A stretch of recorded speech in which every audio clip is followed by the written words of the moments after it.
Good morning and welcome to Essential Leadership Skills, a discussion with TEDx speakers. Our guest today is Beverly Willett.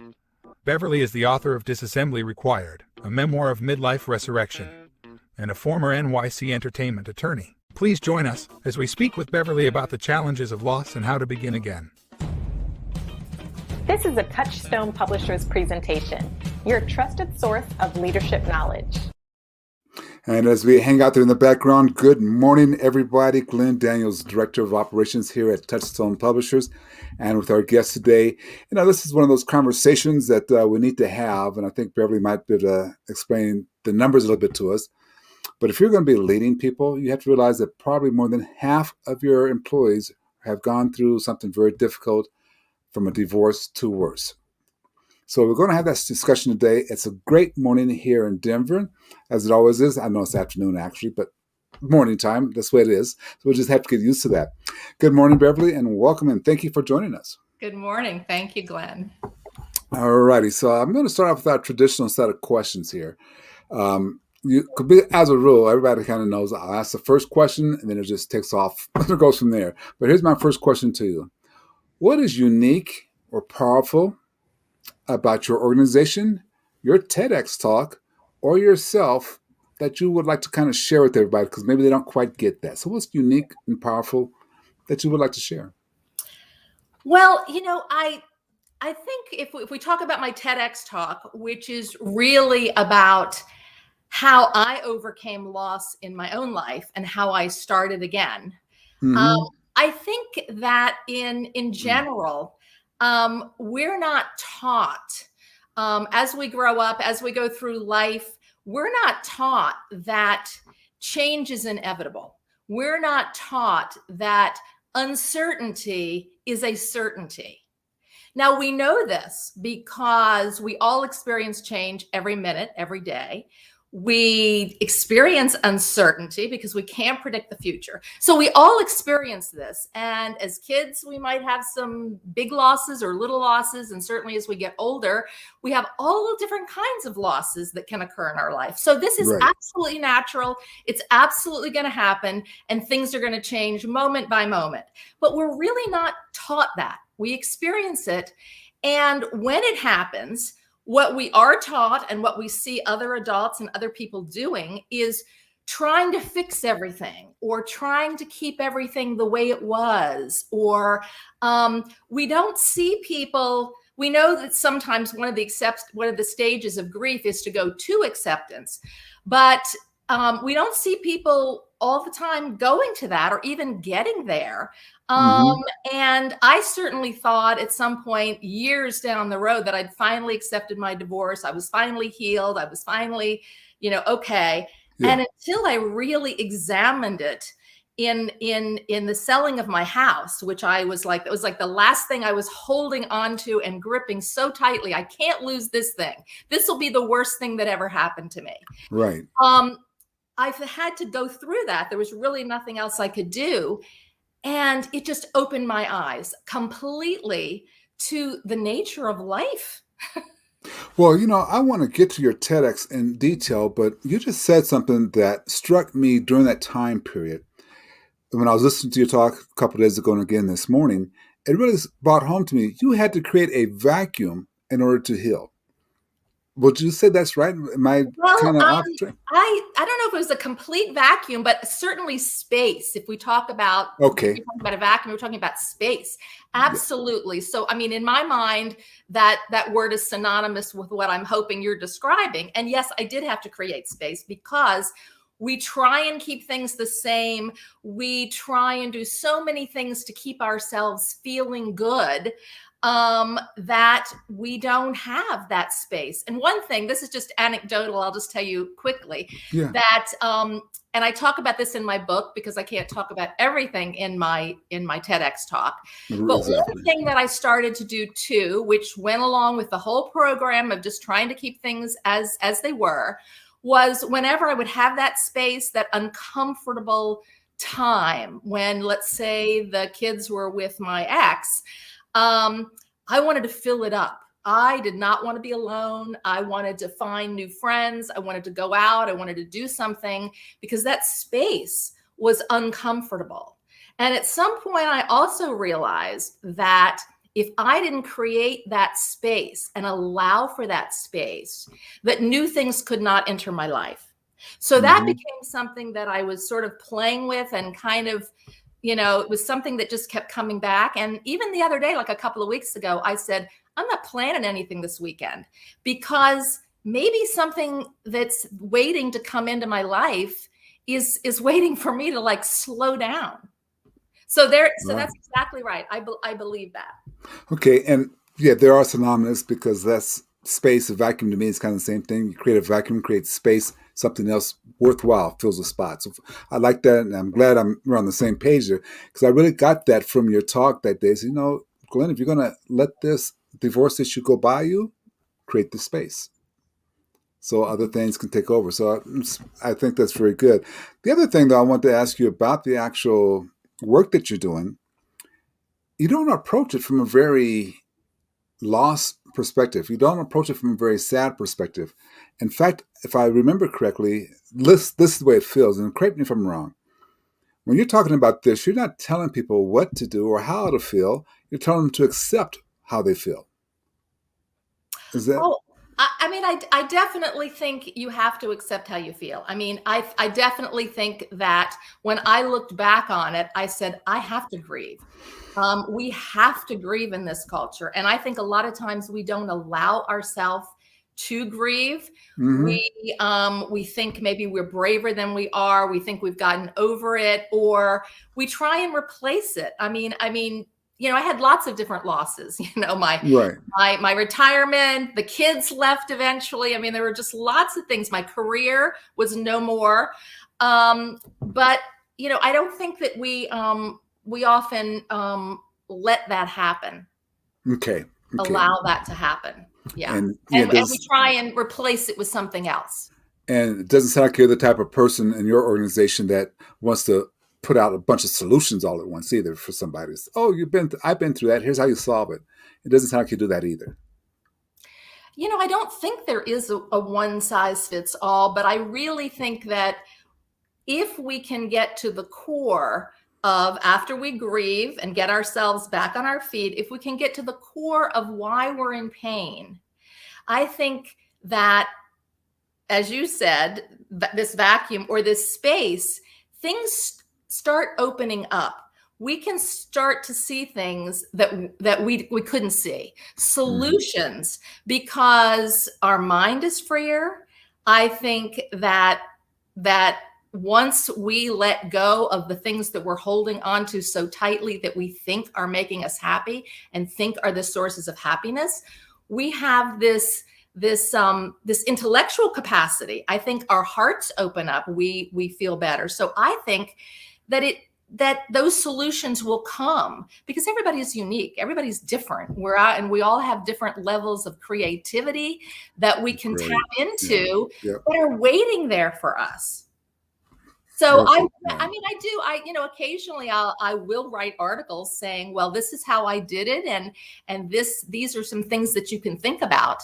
I'm not generally a how-to person, in terms of very specific things.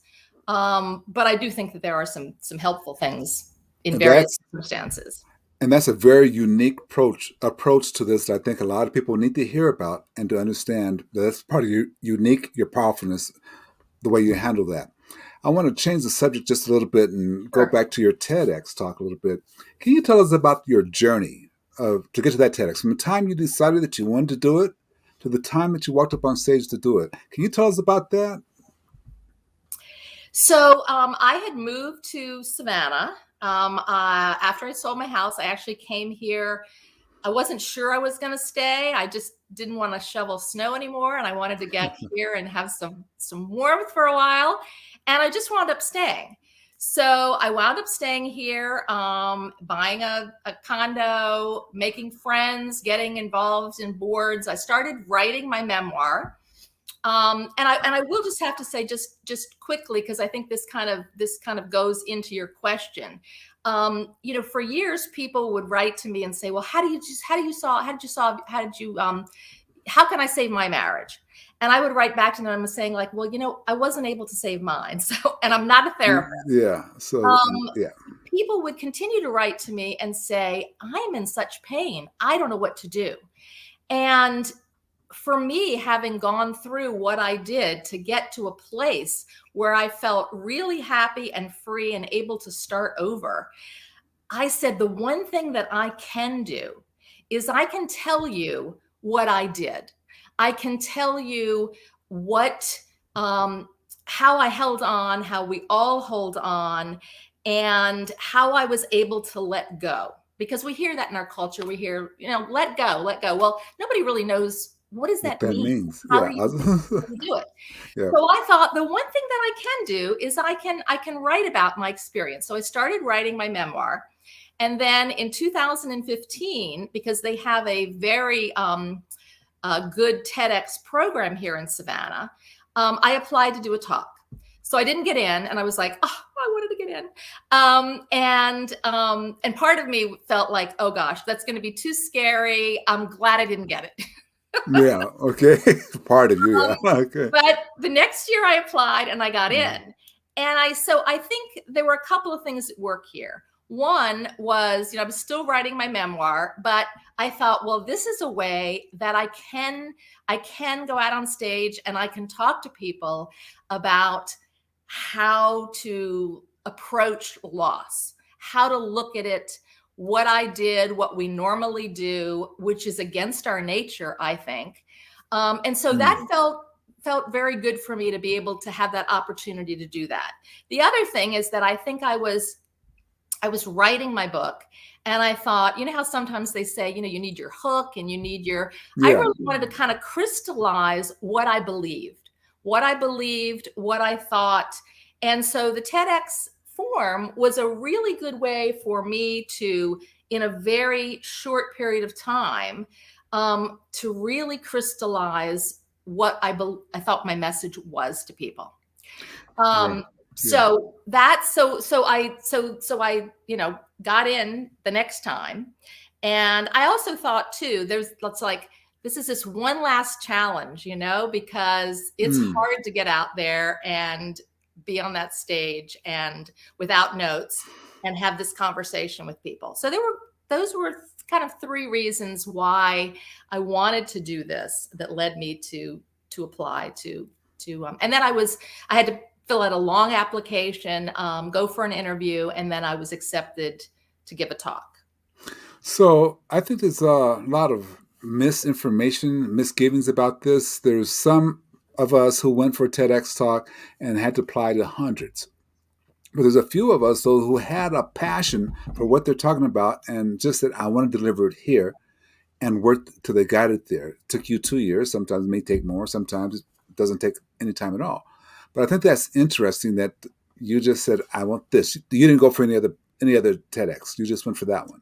No, I didn't. It seemed like the other thing, I guess, that came out of my whole journey, which was really quite long, is that I felt initially when I went through the divorce and all the many things that happened, that I had lost my intuition. I had or I couldn't count on my intuition. Okay. I couldn't count on making right choices, because if I had made a colossally wrong mistake about one of the most important things in life, how could I trust my intuition about other things? So, what I realized is that my intuition was pretty good and I could count on it. But I had to get that confidence back. And I think by this point, applying, I just knew it was right, and I felt like it was right, and that doesn't always happen. But when I feel like I'm right on that path, exactly where I'm supposed to be, there's just a feeling that there's this alignment that I can feel, and I just know this is right. So here's a question for you. When you talk about the alignment and the feeling, that had to carry right to the stage. Were you nervous getting up on the stage at all? Oh, yes. I was, and I practiced and I knew what I was going to say. And a couple of things were really helpful with the coach that I had, because there were a few weeks of coaching and then we just rehearsed on our own. And she said to me, just go out there and have a conversation. You love talking to people. They want to talk to you, even though it's a one-way dialogue. It kind of is two ways in a way. If you open up Okay. with I'm going to questions. debate you on that one. Okay, well, go ahead. Okay. But you can try and have some kind of rapport, I guess, rather than dialogue, rapport with them. So she said, just go out and have a conversation. They want to be here. They're in the audience. They want to hear this. They want to be there. Go out and have a conversation. Don't think of it as a speech or a performance or anything. Just have a conversation.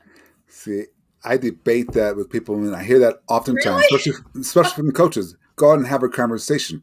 That is not a conversation. It is not someone talking back to you. It's not a two-way street. Yeah, they're looking at you. They may be smiling at you. They may be nodding their heads. That's all nonverbal That's nonverbal signs. That's not a conversation. And I just believe if you set people up for that, it becomes very difficult for them to actually get up on stage. Really? Well, yeah. For me, that it just, I guess for me, I interpreted it as, don't get up there and looking like you're performing like a lawyer or whatever. Just get up there and be yourself and be natural and say what's on your heart. And I guess okay. So I agree with you. But one other thing she told me that I think kind of goes along with what I said, but also what you said, is right before I went out on stage, I'm backstage. Okay. Mm-hmm.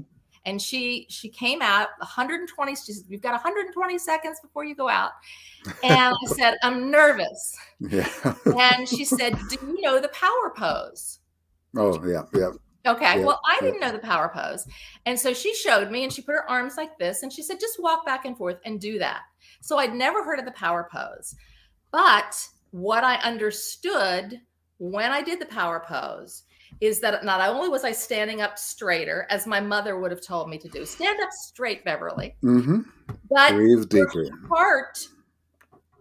Your heart precedes you. Right. It's absolutely. Not all about all this stuff that's up there. So the conversation, when I say conversation, it's because what you're saying is coming from a total place of authenticity. I have discovered that when most speakers, if they share from the heart, that's not a conversation, but sharing from the heart makes a great talk. And that's what you did. You said that's how you interpreted. Your exact words was. That's how I interpreted, yeah. Yeah, I interpret it as sharing from the heart. And so taking the power pose. By the way, which one did you take? Batman, Superman, Superwoman, Catwoman? I mean, which one did you do? I don't know. Who do I look like? No, and I had on blue, which I don't know. Yeah. I'm told blue is a good color for me. So it's my lucky color. Somebody said, it's your lucky color, wear blue. Yeah. So I don't know who wears blue. I do. Wonder Woman? I don't know. None of them do. Okay, so that's good. Okay, so that's good. That's good. None of them. Your talk though, it brought out some questions, and I want to ask you about them because I need for you to coach me up on these things. Okay. There's a statement you have that when hardship occurs, we resist the natural way to change things. You just said that a little bit ago in a different way, but we kind of go against the grain and resist change. Can you talk about that a little bit more? Well, as I said, we know that change occurs because it happens minute by minute, but right. Mm-hmm. What we wind up doing, which is what I wound up doing, as I talked about in my TEDx talk, that I was a natural fixer. And I think a lot of us are fixers, which is fine. It's when I say that, I don't mean that we should just accept whatever's happening and not try and fix anything. Right. So I just want to clarify that. I did try and save my marriage. If we have problems in relationships or finances, it's not that we should just say, "Oh, okay, that's it, I accept." Of course, we're going to try and resolve things. We're going to try and resolve things, but it's this constant trying to put whatever has happened, pretend it hasn't happened. We're in denial that it's happened because there's a lot of denial. Okay. So that's part of it, not always, but also it's in other situations, it can be trying to say, well, I want to return it to the way it was. I want to keep everything the same. Now, I did that, and there were some things that were fine, because I think sometimes we need to get our balance back. We can't just go off saying, okay, I accept this, because we're not ready. We haven't grieved. Life can be sad and life can be hard, and it's okay to feel those things. We are not superhuman. So it is okay to be human. Okay. But the resistance comes when we've had the time to grieve. We've had the time to get back on our feet a little bit. And we are continuing to remain in denial and say, no, I want to keep it the way that it was. Just like if I hadn't sold my home, I mean, I was really not able to afford it anymore. I had someone saying to me, you can condo the whole building and keep every floor and be a landlord for all of it. It was almost like, no, Beverly, you need to accept that it is time to move on, and that maybe there's something here that you can learn that's going to change your life. So at that point, I was resisting when people were saying, no. No, I was resisting. This is natural. My daughter went off to college. This feels natural, and I need to go with it and see where it leads. Why do we resist that? Like you said, it's resisting the natural laws of change. Why do we resist that? Is that based upon fear or something else? That is totally based on fear. We don't like when bad things happen. We don't like loss. We don't like change. If not to keep this conversation all about the divorce, but if you look at divorce, second and third marriages are way up there. Third marriage's divorce rate is 70%. So it's like whoever said, you keep doing the same things and expecting something different to happen. We're afraid to be alone. We're afraid. Well, what's going to happen if I lose this big house? I was at a Thanksgiving meal with some people a couple of years ago before the whole COVID thing.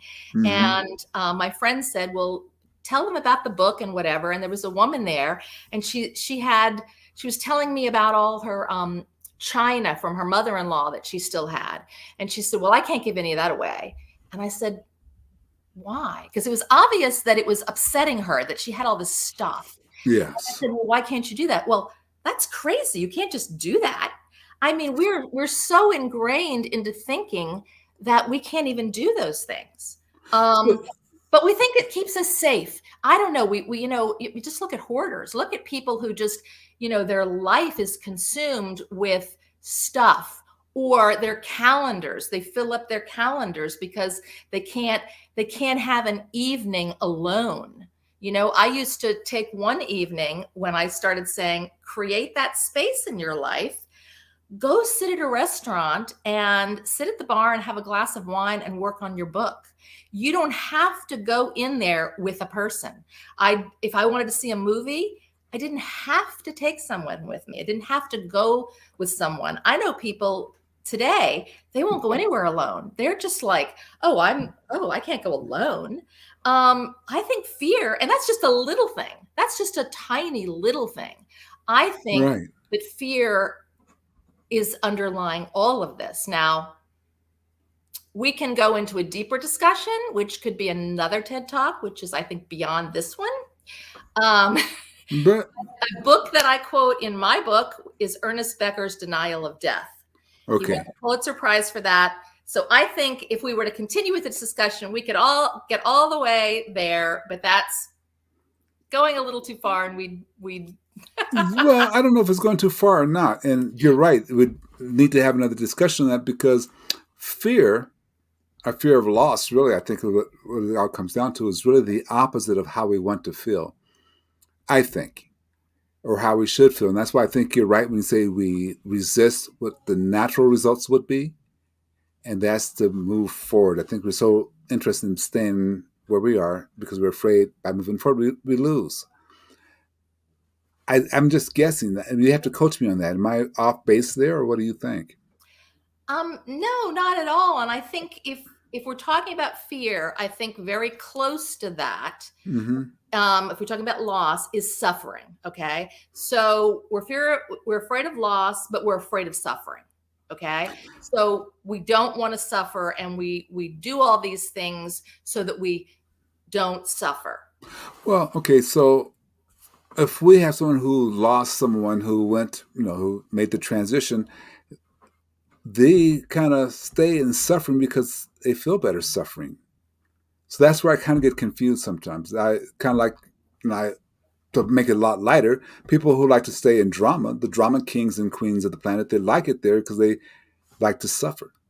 I think there's some truth to that sometimes that pain just becomes this.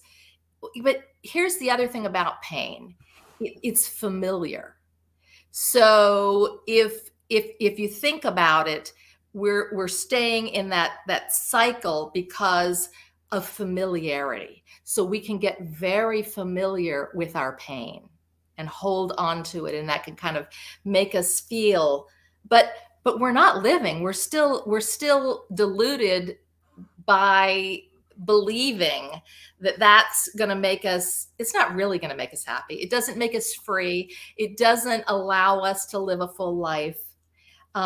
It prevents us from doing all those things. And it prevents us really from, I guess, being our true selves. And I think our true selves are not in pain. We're not drama ridden. I think our true nature is positive, optimistic, hopeful.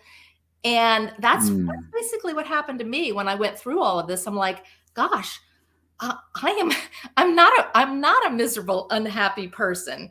And I've been through all of this hardship and all this suffering. And then I moved to some place where I didn't even know anyone.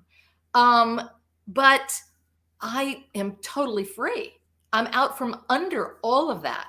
So those people who are doing that, they're not in alignment with their true nature. Right. I track with you. Now we can say this and we can talk this, but I kind of like what Napoleon Hill said to do is always ask people, what's your evidence for this? You say science supports all this. Share with us how science supports your theories here. Well, oh boy. So in my TED Talk, Yeah. I know, and I am not a scientific person at all, but I just thought, well, different people can relate on different levels to different things, which is why I use certain quotes in there.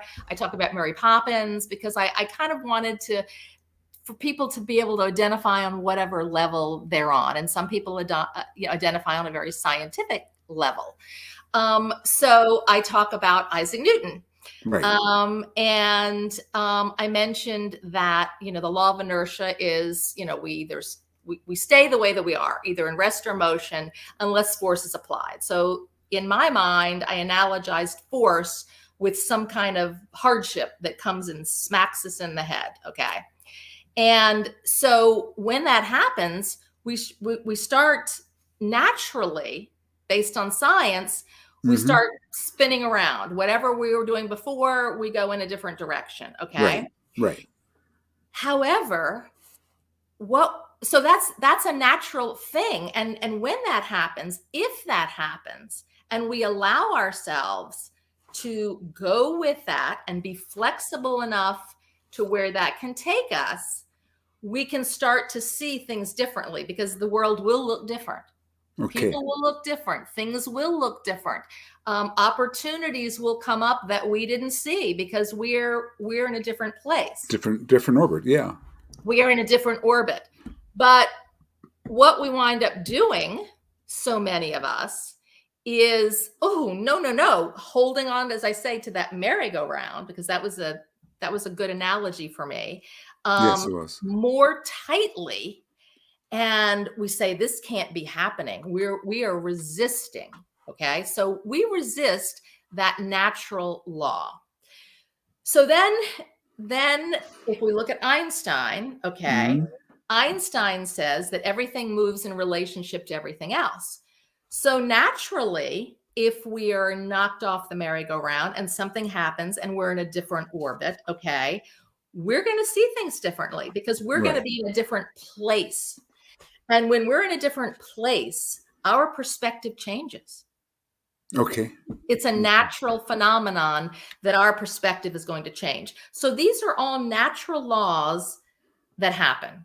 And again, sometimes we grab onto the merry-go-round because we need to grieve, because we need to, like for me, I need to keep my children in their house, in their schools. I need to keep them stable. And mom needs to get her act together a little bit so she can take care of them and launch them into the world. Those are natural, but eventually you've got to like let go and Right. fly back off And then and see things the way that, because the world is continuing to go. right, right. Nothing else is staying the same. Everything else is starting to change around you. Yeah. And the longer you fight that change, the harder the change becomes, but you're going to have to make the change. I think I took what you said, and I'm asking you about something else too, but I took what you said from the science of it, from the macro all the way down micro. Macro, you moving to Savannah. That was a change, right? It made everything change for you. Everything, how you viewed everything. Do you recommend that heavy of a change in some of these life events? Well, I think that we can't all do that. No. I think that so I don't recommend that as a template necessarily, because I think that we have a lot of I think what I did for me at my stage in life, the kids were off. I was able to do that. That was within my ability to do. Perhaps some people financially can't do it. Maybe they're disabled. Who knows? I didn't have a partner. I didn't have any kids at home now. So I was free to do those things. Okay. Okay. I just think that we have a lot of templates out there, like the eat, pray, love scenario. Let's just, that I think is not, and that is sold to our society as reality. That's not reality. So I think that we have a lot of things sold as reality that are not reality. And so people then can get, unhappy. Oh, I can't do that. I can't do that. That would be the answer. It's not the answer, because it's just going off to find another partner. Well, okay. Yeah. And what I found, I mean, we can drive it from the large, like you moving down on small, maybe taking a different path to work than what you normally take. I mean, I'm wondering if those type of changes, because you're seeing something different on the route. I'm just wondering, do you think those, even the small changes from, large moving all the way down to maybe driving to work differently, or maybe finding a different way to say good morning to people, those are the type of changes that get you a new perspective? Would you agree, or what do you think? I would totally agree. And just to go back to your question, I'm sorry I went off on a tangent here, because I have Yeah. so much that I love to talk about this. Is that I think sometimes if you can make those big changes, try it out. Both of my daughters, they could make their own decisions, but I did encourage both of them. They live in New York City, to go elsewhere, to live somewhere else when they went to college. And they made the decision to do that, and they were free not to do that. But I think that was good. They came back to New York, but they went somewhere else for a while. And so I think that if you can make a big change, make a big change. Maybe you don't want to do it forever, but you will start to see things differently. And so I would advocate, yes, make the big change if you can. It will give you a lot of courage. You will feel great about it. You don't have to do it forever, but also the little changes too. I mean, I was thinking about, because of your business, thinking about leadership and whatever, I remember, when I was back in the corporate world and, meetings, and even meetings that I would go to on boards here. I don't know if you've ever noticed sometimes that people come in and they have their spots, their same spots, Same seats, place, yeah. right? Their same seats. So it can go down to that micro level, even within a business or a company. just to always be changing things up a little bit, you know? I'm sure that we've known people too before in our lives where our perception of them until we actually had a conversation is totally different Yeah. when we Yep. actually have a conversation with them. With changes, because Changes. absolutely, because the more you know, the more it changes. I agree with that 100%. Just on a quick side note, have you ever changed somebody's seat in a workshop? They go to lunch and you change seats or the way the room is. Oh, it becomes just miserable. No, I lost what I had here. I was comfortable with that. Yeah. So, but then, like you Right, said, though, if right, you yeah. maybe we look at all those little changes. What other solutions do you have? I mean, that because there's several out there, but do you have any other solutions that you want to share with us about for this handling this loss? I mean, I think your TED Talk is so appropriately named, "How to Begin Again." I think and I also think your book is appropriately named too. But how to begin again? So, what solutions would you have in order to get to that spot? Well, the other thing that I would probably say is one thing that I didn't mention is that sometimes we do, because we have this fear, and we have these habits that are ingrained in us, that sometimes it's okay to like take baby steps and to just say, well, I can't do that big thing yet. And so this is one thing that I did, and I started to observe myself. I started to make those little baby steps, take those little things. I'll just tell you anecdotally, one thing in my book, there was, I had so much furniture. It's 4 stories, a cellar, just, oh man, so much stuff. And I wanted to keep this one chair. And I had this guy from a furniture company come in, and I'm like, what do you want? And he's like, well, you know what? People aren't buying Art Deco anymore. It's not really worth anything. And I'm like, great, please take something. And so he said, well, how about that pink chair over there? Well, that was the one thing that I wanted to keep. The only thing you wanted. That was the one thing I was like, no, not the big chair. But so I think taking little steps, I think, is good, because it works you up to say, now I'm going to take a little bit of a bigger step. Okay. So I think that's very helpful, because you kind of get your bravery going, your courage going. I think sometimes also a second thing would be, if there's something that you might feel resistant to or hesitant to that comes up, and your normal tendency might be to say, no, I can't do that, is to say yes, like with the chair. Say yes, because you cannot know how you're going to feel and how that's going to change you and what insights you're going to get if you give a yes. Okay. So I think you have to be willing to play with giving a yes sometimes. I mean, and that is in personal life, in a corporate culture, in all kinds of, in relationships. Well, at least look for a reason to say yes. At the bare minimum, look Right. for the reason to say yes. Okay, totally agree with that. The other thing though that I found was a solution, and you mentioned it briefly. Tell us about Mary Poppins. You want to hear the whole story about Mary Poppins? We have the time. If you have the time, we have the time. Okay. Well, again, that sort of fit within the a lot of things there that fit within the whole scientific thing. Like when you are pushed off your merry-go-round, you want to try and get back on. Okay. And what I started to understand about myself, not only our innate nature as human beings, okay, which I think we resist, but my nature was this joyous, playful, creative, fun-loving person that really identified with the whole Mary Poppins, being able to just say, let me play along, let me have this fantasy life, let me just see where it goes. Mm-hmm. And in the course of everything that I've spoken about, I was able to really come back to myself and how I had I had really always been.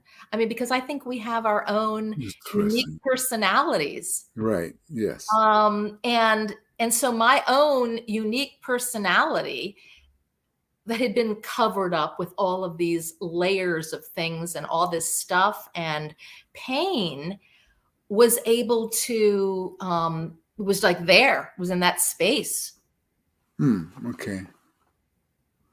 Now, Okay. just Yeah. anecdotally, around the same time, Mary Poppins came to Broadway in the UK, and I decided to go. Yes. So then going, and that worked out just fine because I liked what you said about her when how she just was able to say this is a problem, but it's not a problem because I'm gonna go do something else. Mhm. And I think that's so because you can't if you focus and culture is up here. If you focus on what the problem, do you believe you're getting more of the problem? Focus on the problem. You can end up creating Well, the problem larger. um, well, yeah. I mean, again, it's just like those people that you said that just that stay stuck in that drama. That it's like it makes them feel good. They just want to, and I believe that I was stuck there for a long time. Mhm.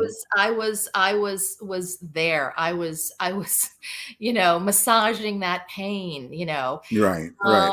Yeah. and yeah, yeah.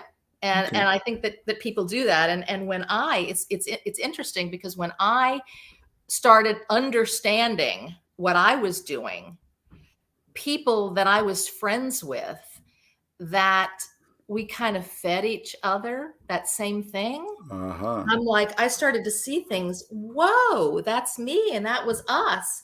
Our relationship changed because some of them wanted to stay stuck in that, and Hmm. got angry with me. But I think sometimes that happens because they're really angry with themselves. And if they don't want to change and do that hard work of really getting in there and looking at the stuff you're afraid of, then they have to, put it on someone else.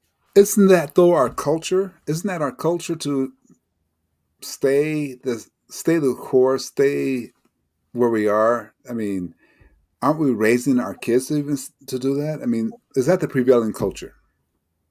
Oh yeah, and it's so sad.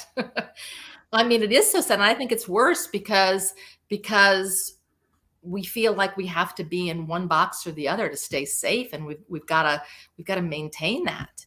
And so I think it's really getting worse.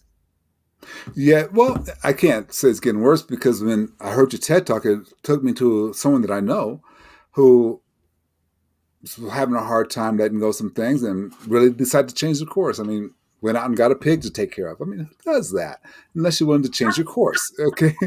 So you got to give that person a lot of credit for that because they said, okay, you know what? Everything's status quo, but no one else has a pig. So you give them a lot of credit for that. At least I do. Well, and I think some people have done that with the whole COVID thing we've gone through.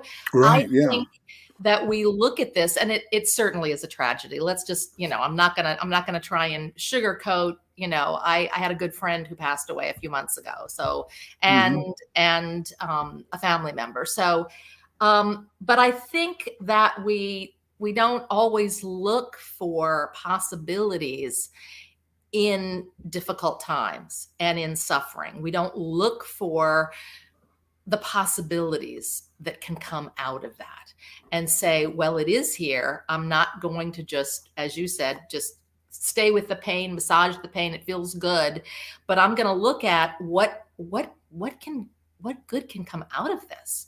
This can be an amazing time. I mean, I've been writing a novel, my first novel, Yeah. during Yes. this Yeah. time when I had to stay at home. And so I'm like, I gotta look at things, what is possible. There's always something that is possible, even if Well, some yeah. things are not possible. Well, even if you feel like they're not possible now, they're possible tomorrow or the next day or the next Right. month. It's so good. You gave another solution that I kind of started down a little bit of, but I want you to talk about this as well. The solution of decluttering. it seemed like you kind of were saying, okay, get some of the junk out of your life, declutter some of the stuff that's going on in your world, and that'll help you move to the next level. I mean, again, that I think that's, if you've got so much going on, if your calendar is full, if you can't see things, you can't see what else might be Mm, there if there's too much there. And so, it was interesting because it really started out for me as physically decluttering. I had to get rid of stuff. I couldn't take it all with me. My ex left stuff. My kids had stuff. hmm So it hmm started out being a real practical, I've got to declutter. Okay. And within that, I started seeing that this was not just about getting rid of stuff. This was about analyzing my relationship to the stuff, to the material goods, Oh, wow. analyzing my relationship to the things that certain things stood for. So, we have possessions in our life that we put meaning on. And so that meaning then translates into, you know, the value of our relationships, our photos. So it's not just a physical thing. It has deep meaning.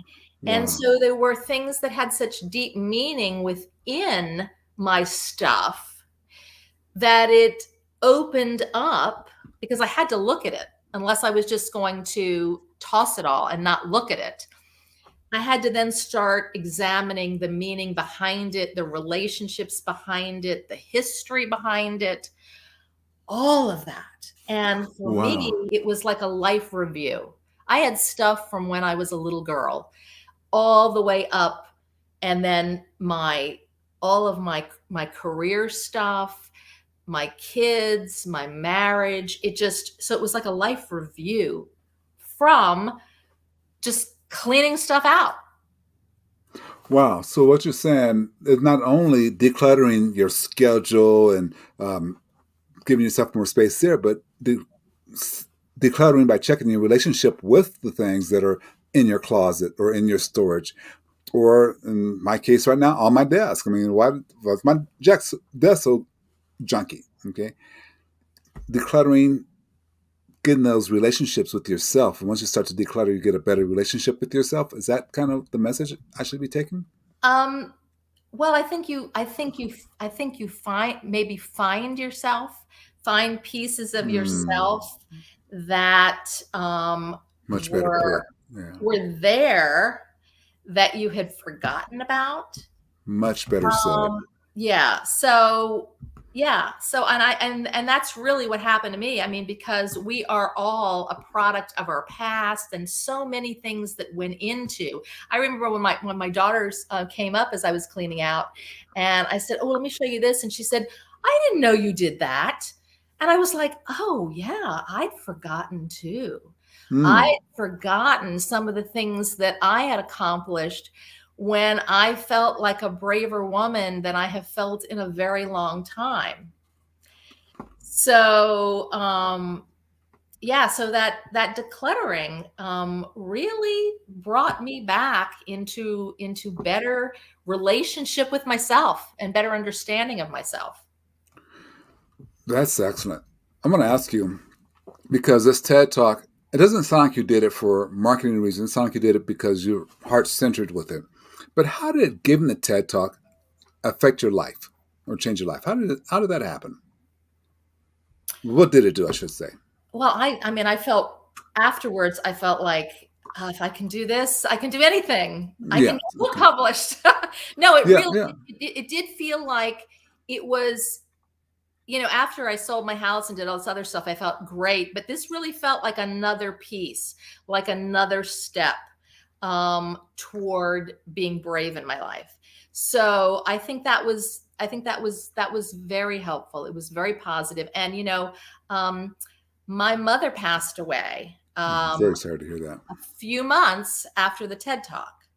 And then I had other things happen in my life.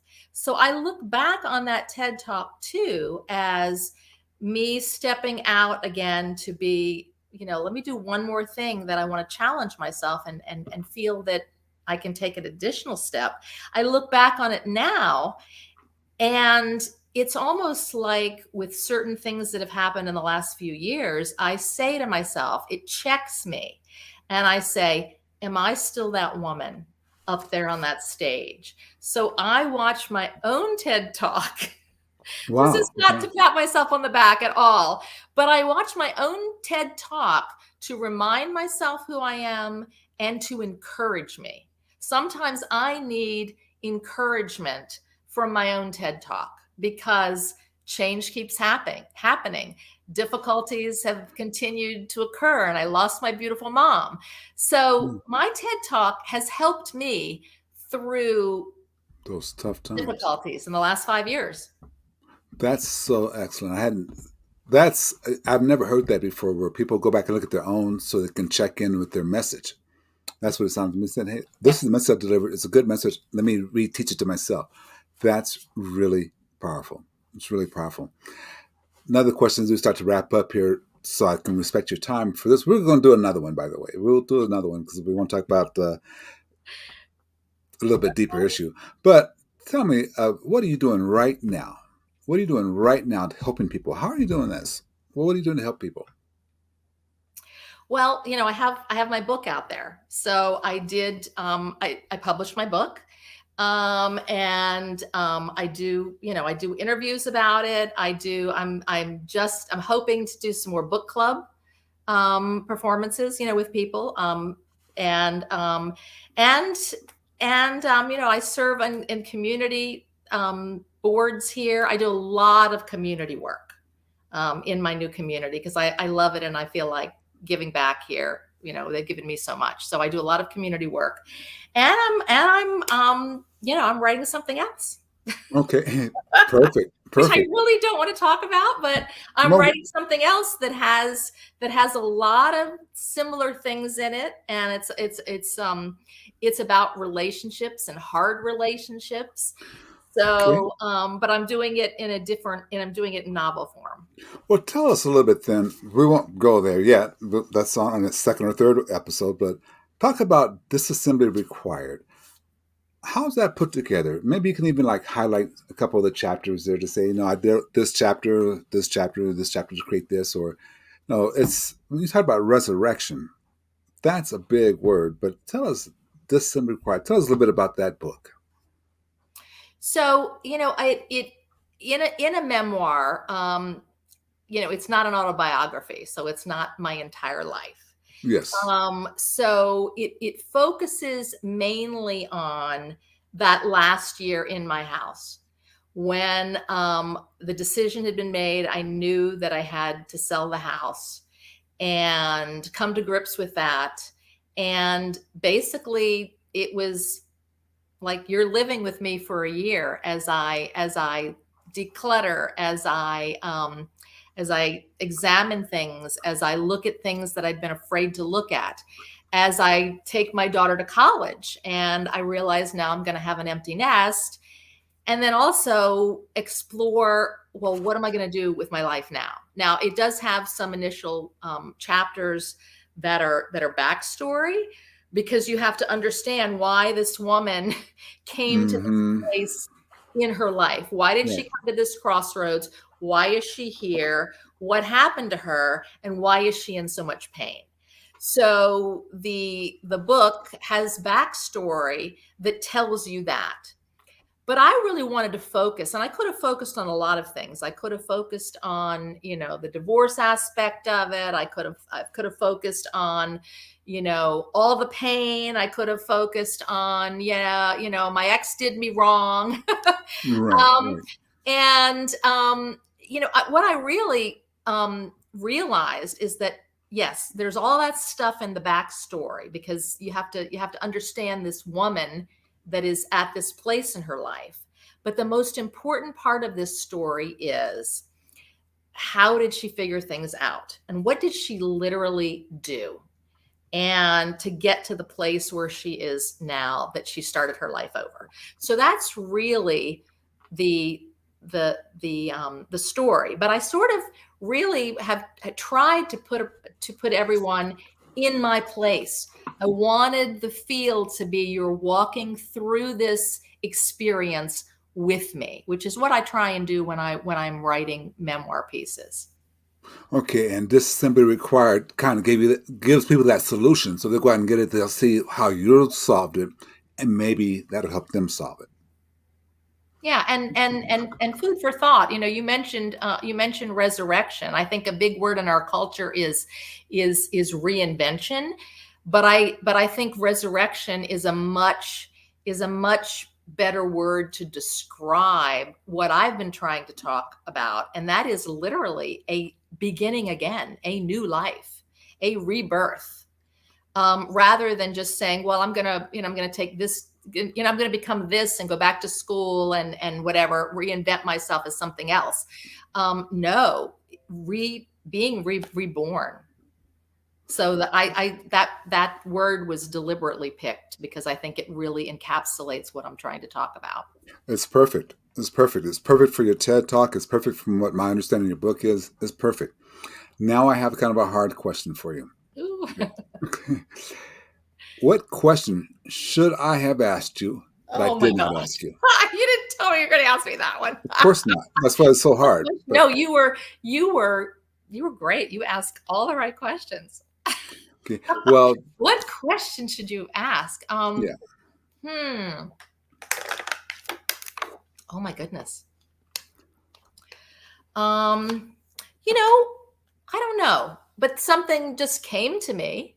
We didn't really talk about, which is a whole other topic, about my being a mother, I guess. I mean, I mentioned my children, I mentioned, but that is a big part of, I think, my book. Yes. And a big part of my life and realizing where my priorities lie. So, yeah. And I can see it because now that you said that, that is a really big topic because you're talking about resurrecting your life. You're not doing it in isolation. Yeah. You have your children to worry about. You have your parents to worry. You have the world to worry about. So you're not just doing it in isolation. That would be a very good topic to really kind of delve into. What was that like? How did you make that all fit together? Because that's a pretty big piece of the puzzle, I think.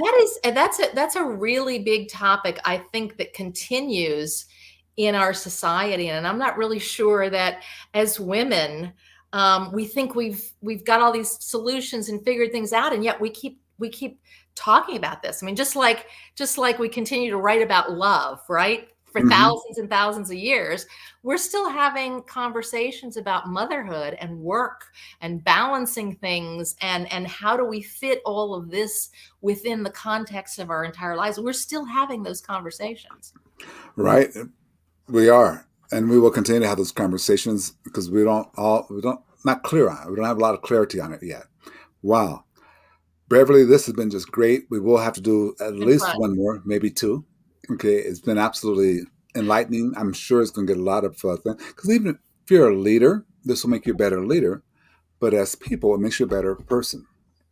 Because if you can start looking at different ways that you have to deal with people who are going through hard loss, it really makes things much better, much easier. Thank you very much for spending some time with us today. Thank you. Really appreciate it. Just absolutely greatly appreciate it. All righty. We will end today, but ladies and gentlemen, stay tuned for